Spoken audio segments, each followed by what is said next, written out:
Hoy, Becky. Kanino mo ba hawak yan ah? Gusto mo isabit ko na sa'yo? Dito naman, hindi ko lang po kasi mabitawan to para kasi talagang itong si Rosalinda, itong Paloma na to eh. Lalo na naprood natin sa concert, kamukhang kamukha niya. Alam niyo, walang duda po ah. Para talaga silang kambal ng kaibigan ko. Hindi lang sa itsura, pati sa boses.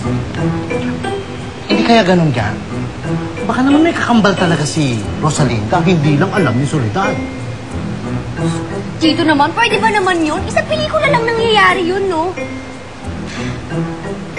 Hindi kaya si Rosalinda tong Paloma na to? Baka? Paano mangyayari yun? Kung si Rosalinda nga yan, dapat matagal na yung umuwi sa pamilya niya. Kaya hindi pwedeng si Rosalinda yan, dahil hindi yan ang inaanak ko. Patay na yan eh. Kaya mabuti pa, magluto ka na lang. Kasi nagugutom na ako. Masama ako magutom. Ay, sige, magluluto na ba ako? Wow! Ay, talaga.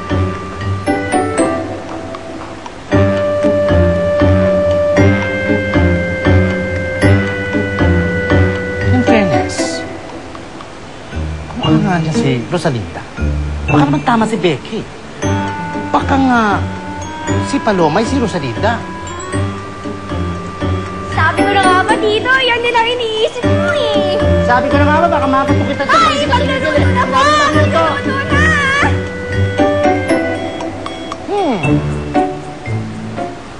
Paloma, tinawag sa akin ng ipig, ginugulo ka na naman ni Fernando Jose? Oo. Pinipilit niya talagang ako ang asawa niya. Pero hindi ko inamin ang totoo.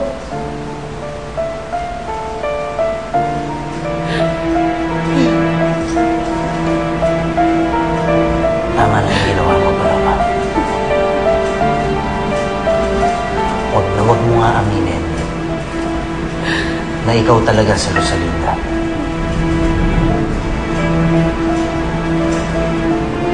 Ito na ang parusa mo sa lahat ng sakit na ipinaramdam sa'yo ng lalaki niya.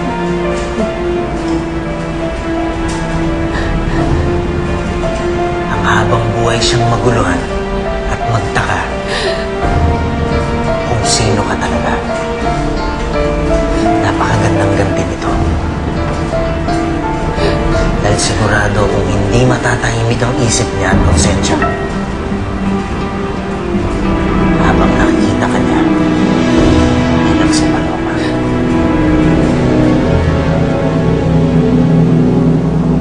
Kung wala na si Rosalinda, bakit ganito ang pakiramdam ko para sa Paloma ngayon? Bakit sa puso ko, parang iisa lang sila ni Rosalinda? Naguguluhan na ako. Sino ba talaga si Paloma? Saan siya galing?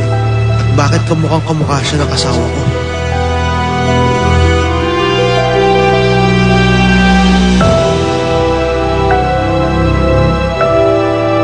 Meron siya.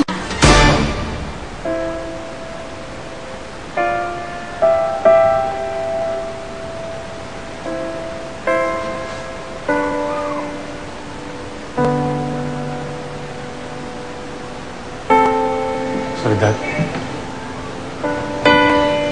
Alfredo, anong ginagawa mo dito? Dumaan lang ako para kamustahin ka.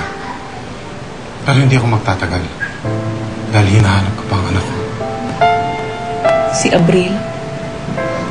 Yun ba ang pangalan ng anak mo? Siya. Paano mo nalaman?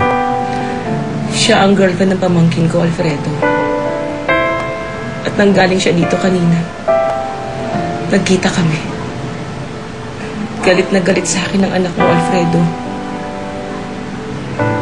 Isinumpa niya ako.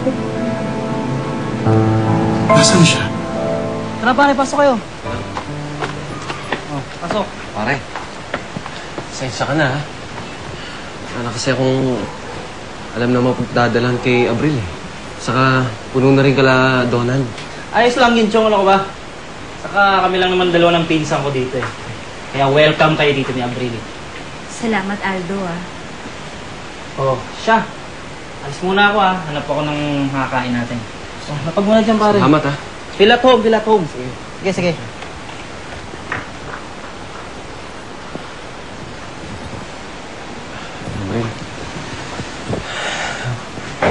Pasensya ka na talaga, ha?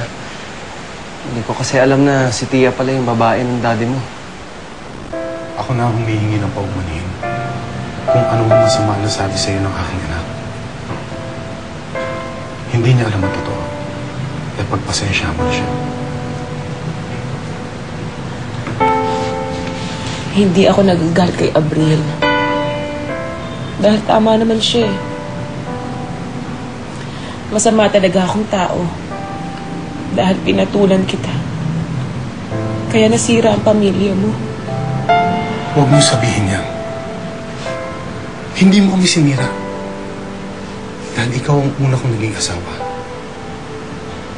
At ikaw ang mahal ko. Pero may anak kang naapektuhan, Alfredo.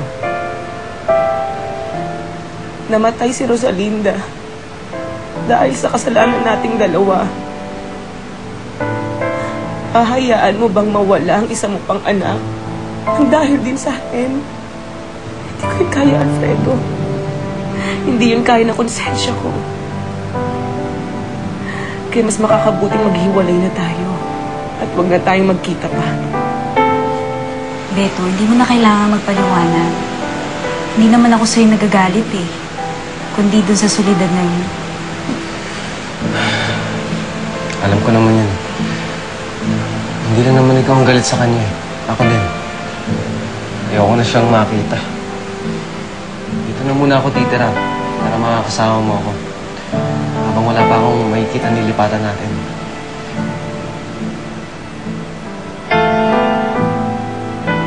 Hindi mo ako hihiwalayan.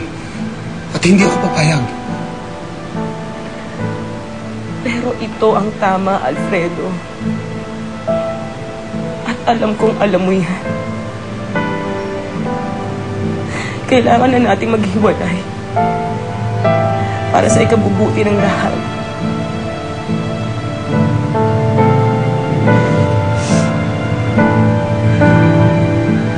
Nakakaalis ka na.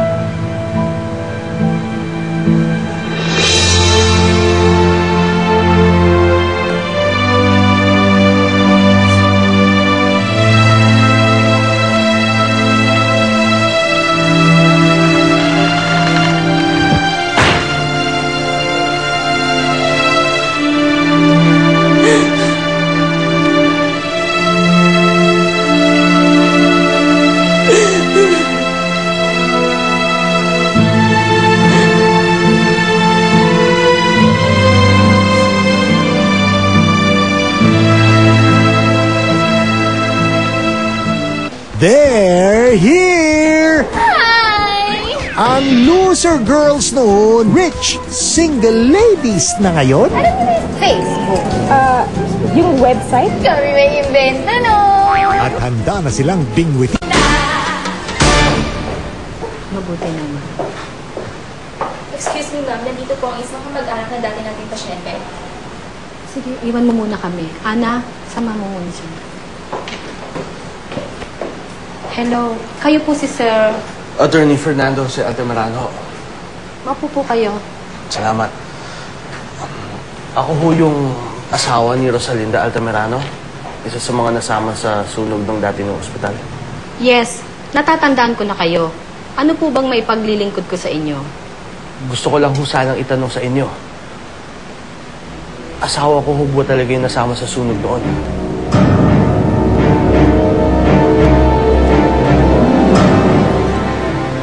Napakahirap na wala sa akin ang anak ko. Darating din ang panahon ng pagkakasama mo uli ang anak mo. Kailan naman ho mangyayari yun? Naparusahan mo na si Fernando, sir. Iyak po kasi siya ng iyak kanina, sir eh. Siguro naalala niya ang kanyang ina. Sayang ba't patay na si Ma'am Rosalinda? Buhay si Rosalinda. Papatunayan ko na siya nga si Rosalinda. Ikaw na naman. Ikakaila mo pa rin kaya ako pag nakita mo kung sino ang isinama ko dito.